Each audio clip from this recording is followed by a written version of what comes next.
ওগো শুনছো, তোমার বাড়ির সবার জন্য আজকে অনেক মজাদার খাবার রান্না করেছি। মায়ের এখন রান্না করা লাগে না, এখন আমিই সব রান্না করছি।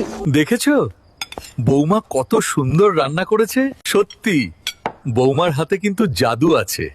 আচ্ছা বলো তো, তোমার রান্নায় এত টেস্ট কোথা থেকে আসে? সবাই তোমার রান্নার প্রশংসা করে। কি মশলা দিয়ে তুমি রান্না করো? খাবারে আমি যে জিনিস মিশাই সেটা আমার সিক্রেট, আমি তো কাউকেই বলবো না।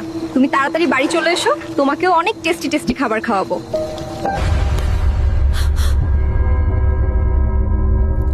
হ্যাঁ হ্যাঁ, আমি তো কিছুদিনের মধ্যেই বাড়িতে আসছি। তারপর তোমার হাতে সুস্বাদু টেস্টি খাবারগুলো খাবো। খুব মিস করছি।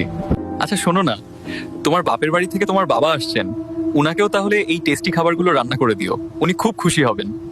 না না, বাবা আসুক, আমি বাবার জন্য আলাদা খাবার রান্না করে দিব। এই রান্না তো তোমার মা বাবা আর পরিবারের সবার জন্য, এই খাবার বাপের বাড়ির লোকের জন্য নয়। আমি বাবাকে অন্য কিছু খাওয়াবো। আরে আবার কষ্ট করে রান্না করতে যাবে কেন? বাড়িতে বাবা মার জন্য যা রান্না করেছো ওনাকেও তাই খাওয়াবে। বাবু, আজকে তোর বউ যা রান্না করেছিল না, সেই খাবারে আমি আরশোলা পেয়েছি। কিছুক্ষণ আগেই তো সবাই খাওয়া দাওয়া করলো, তাহলে তখন তুমি খাওয়ার সময় কাউকে নিষেধ করনি কেন? বাবু, তুই তো তোর বাবাকে চিনিস তাই না? তোর বাবার কানে যদি এসব যায় তাহলে তোর বউকে সাথে সাথে বাড়ি থেকে বের করে দিত। আচ্ছা মা, একটা কথা বলো তো, তোমার কি মনে হচ্ছে ও কি এসব জেনে বুঝে করছে?